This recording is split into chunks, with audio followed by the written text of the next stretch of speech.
A company interested in marketing a new carpet cleaner wants to examine the influence of 5 factors on consumer preference: package design, brand name, price, a good housekeeping seal, and a money back guarantee. There are 3 factor levels for package design, each one differing in the location of the applicator brush. 3 brand names, 3 price levels, and 2 levels for each of the last 2 factors. Full profile approach. SPSS allows for the full profile approach to conjoint analysis. This allows respondents to rank or score a set of profiles or cards according to preference.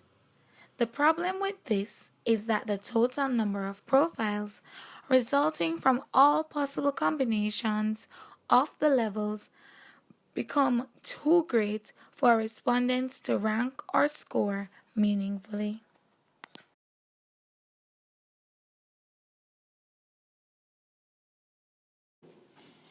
The first step of conjoint analysis is to address this by creating an orthogonal array which is designed to capture the main effects of each factor level.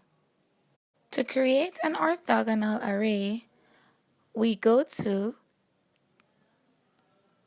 Data, Orthogonal Design, Generate.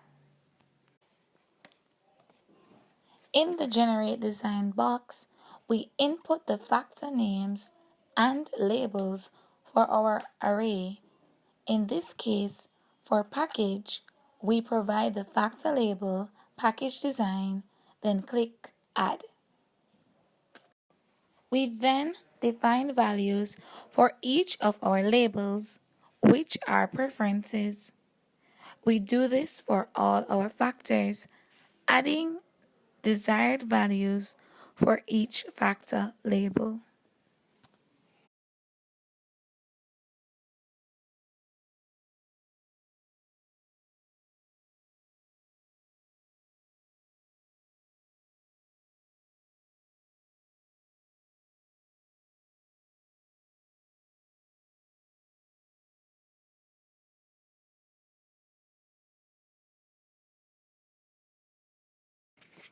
After this is completed, we provide a name for our dataset, which we have chosen to be carpet underscore preferences.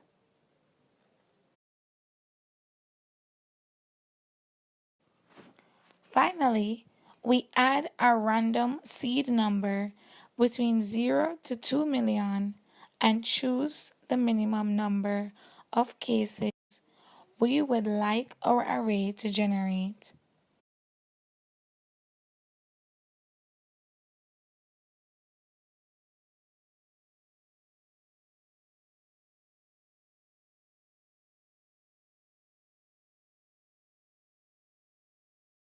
Select Data, go to Orthogonal Design, click Display.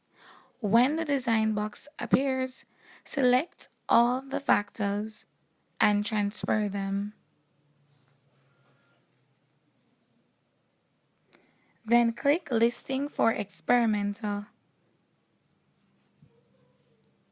Click OK, and the array will be displayed in a table.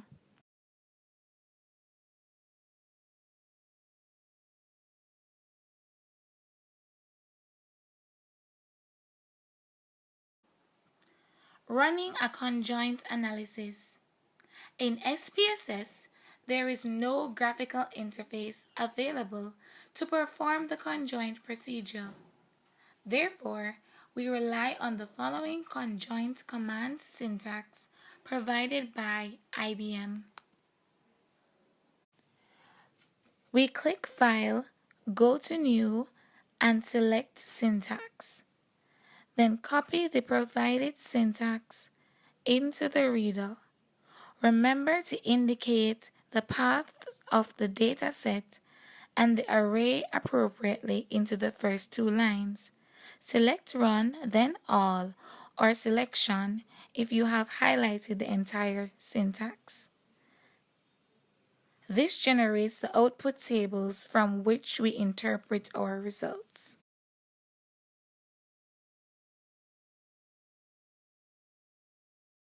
This table shows the utility scores and their standard errors for each factor level.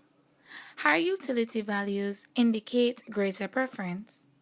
Here, there is an inverse relationship between price and utility, with higher prices corresponding to lower utility.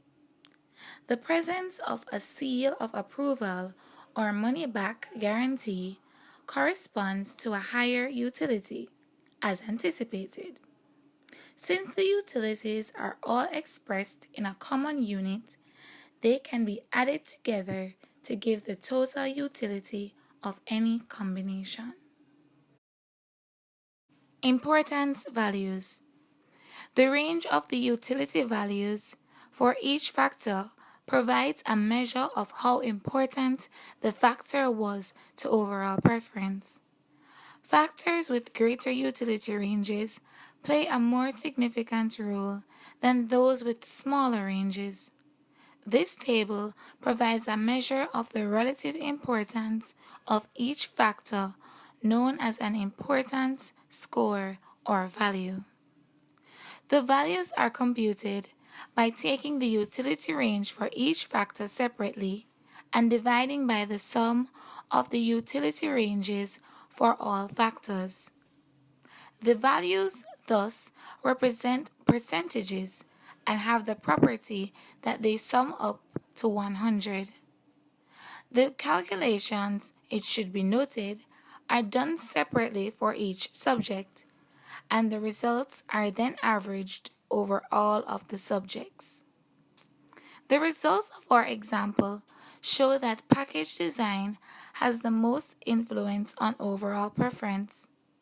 This means that there is a large difference in preference between product profiles containing the most desired packaging and those containing the least desired packaging. The results also show that a money-back guarantee plays the least important role in determining overall preference. Price plays a significant role, but not as significant as package design. Perhaps this is because the range of prices is not that large. Coefficients. This table shows the linear regression coefficients. The utility for a particular factor level is determined by multiplying the level by the coefficient. As shown in this example, the predicted utility for a price of $1.19 was listed as negative 6.595 in the utilities table.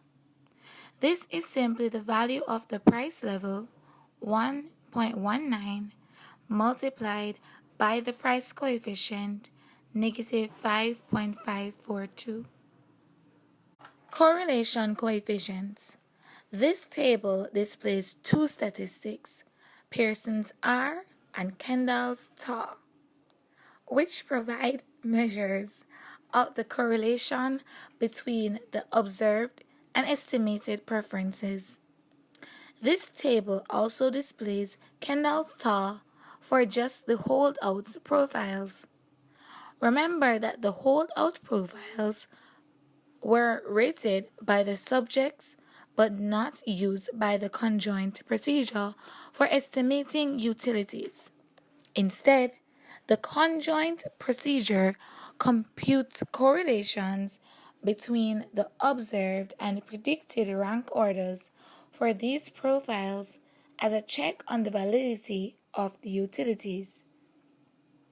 In many conjoint analyses, the number of parameters is close to the number of profiles rated, which will artificially inflate the correlation between observed and estimated scores. In these cases, the correlations for the holdout profiles may give a better indication of the fit of the model. Keep in mind, however, that holdouts will always produce lower correlation coefficients. Reversals. The conjoint procedure keeps track of the number of subjects whose preference showed the opposite of the expected relationship. This table displays the number of reversals for each factor and for each subject. In our example, 3 subjects showed a reversal for price. That is, they preferred product profiles with higher prices.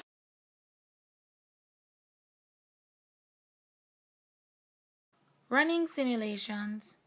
Conjoint analysis allows us to predict preferences for product profiles that were not rated by the subjects by running simulations. Simulations use the orthogonal array and holdout cases. To run a simulation, we click the empty cells at the end of the factor columns in our array and select the appropriate labels and values for which we would like to run simulations for. Then in the status column, we select simulation and a different number from the cells which are a part of our original array.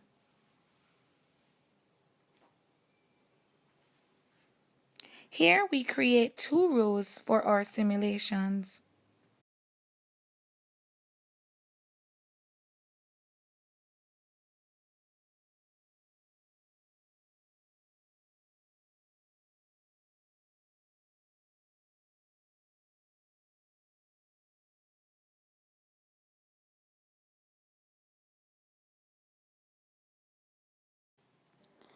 Finally, we run the syntax and generate our simulation output table. Simulation results.